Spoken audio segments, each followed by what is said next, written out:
Hello guys. तर विषय असा आहे की आज आहे फ्रायडे आणि आज निवांची फुल डे स्कूल होती, त्यामुळे सकाळीच सगळं आवरलं होतं. ऑलमोस्ट दशमीची कणिक बांधली, त्याच्यासाठी तोंडल्याचं शाक करायचं होतं, म्हणून मग तोंडली वगैरे चिरली.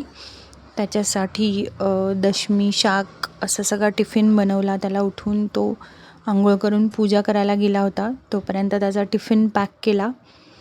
आणि मग नंतर आमची पण सगळी तयारी करायची होती, कारण आज बॅक टू बॅक ऑर्डर्स होत्या. वडे, पुरी, लाडू असं सगळं करायचं होतं, त्यामुळे अर्धं काम सकाळीच लवकर आटपून घेतलं. म्हणजे एकदा वडे पुरी करायला लागला तर मग वेळ मिळत नाही, म्हणून मग निवांचा टिफिन पॅक केला, त्यांनी नाश्ता केला आणि तो स्कूलला गेला. नंतर आम्ही पण पूजा वगैरे करून आलो आणि मग आमचा नाश्ता. आमच्या इथे सकाळी नाश्त्याला सगळ्यांना 2-2 कप चहा लागतो, त्यामुळे थोडा एक्स्ट्रा चहा मी सकाळी करते. त्यामुळे मग चहा केला, थर्मासमध्ये भरला.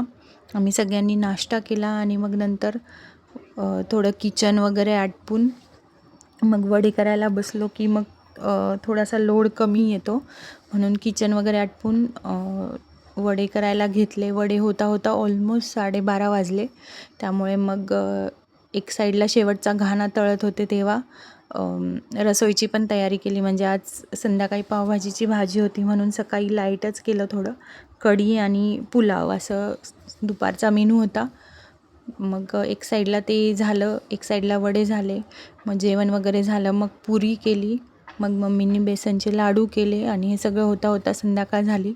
मग मम्मी प्रतिकामनला गेल्या आणि मग आम्ही सगळ्यांनी ते ऑर्डर्स पॅक केल्या, कारण सॅटर्डेला सकाळी त्या डिस्पॅच करायच्या होत्या. तर तुम्हाला व्हिडिओ आवडत असेल तर प्लीज लाईक, शेअर, सबस्क्राईब. आणि आम्ही वडे लोखंडाच्या कढईत तळतो आणि खूप कमी तेलात तळतो, त्यामुळे ते रियूज नाही करत. Do orders. Thank you. Bye bye.